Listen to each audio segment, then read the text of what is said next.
तो एक और राज्य का डाटा आ रहा है, वो जरा दर्शकों को दिखा दे, उसके बाद फिर से मैं आपके पास आता हूं। महाराष्ट्र को लेकर ये बड़ी खबर है, इंडिया टीवी सीएनएक्स सर्वे, बड़ी खबर है। महाराष्ट्र की 48 सीटों का एग्जिट पोल इस वक्त डिस्क्लोज होता दिखाई दे रहा है। 18 से 22 सीटें भारतीय जनता पार्टी के खाते में इस वक्त। ये बड़ी खबर है, आपको बता दें कि शिवसेना शिंदे गुट को महाराष्ट्र में 5 से 7 सीटें सचिन मिलती हुई यहां पर दिखाई दे रही है। शिवसेना उद्धव गुट को 9 से 13 सीट, ये एक मान लीजिए कि एक अच्छी खबर है जो उद्धव गुट के लिए। एनसीपी शरद गुट को 4 से 5 सीटें, एनसीपी अजित गुट को महाराष्ट्र में 1 से 3 सीट यहां पर मिलती हुई दिखाई दे रही है। ये इंडिया टीवी सीएनएक्स का सर्वे जो है वो सामने आया, जहां पर कांग्रेस को महाराष्ट्र में सिर्फ 4 से 6 सीटें ही मिलती हुई दिखाई दे रही है। ये महाराष्ट्र की 38 सीटों का ये जो एग्जिट पोल है वो सामने आ चुका है, जहां पर अभी भी बढ़त जो है वो बीजेपी के साथ है। लगभग 18 से 22 सीटें बीजेपी के खेमे में जाती हुई दिखाई दे रही है।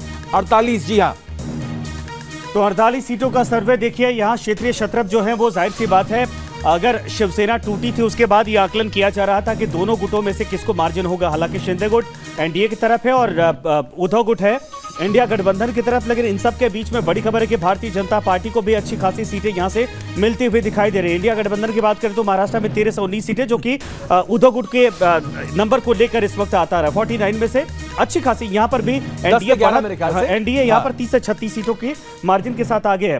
बंसल साहब, एक और राज्य जो इस वक्त आपके फेवर में है यानी महाराष्ट्र, जिसको लेकर इंडिया गठबंधन कह रहा था कि यहां से चीजें बदलेंगी, उद्धव गुट को लेकर सिंपैथी है, लेकिन सर यहां पर भी आप लोग झंडे गाड़ते दिखाई दे रहे हैं।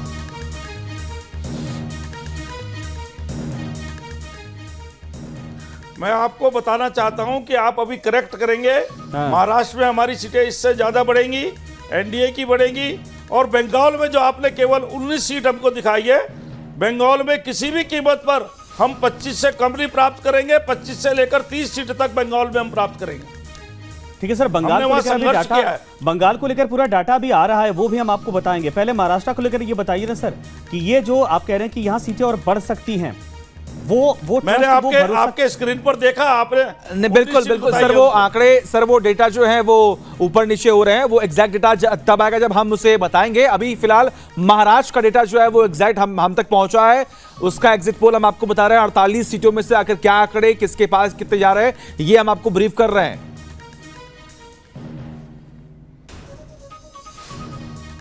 तो महाराष्ट्र में भी सर बढ़त मिलती हुई दिखाई दे रही है, क्या कहेंगे इस पर भी?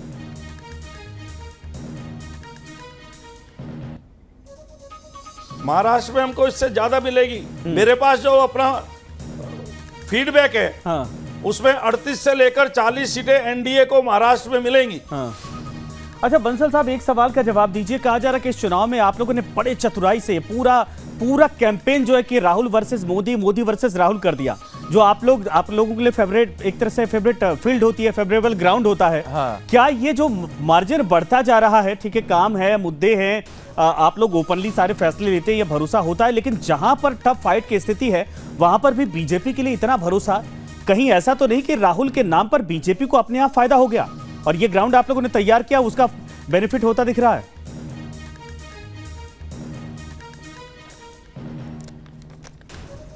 देखिए, हमारा काम है जनता की समस्याओं का समाधान करना, सरकार में आना, उसके लिए रणनीति बनाना, और रणनीति अपने परिणाम में दिखाई देती है।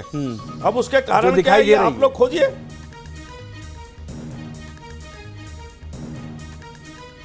सर बोलिए।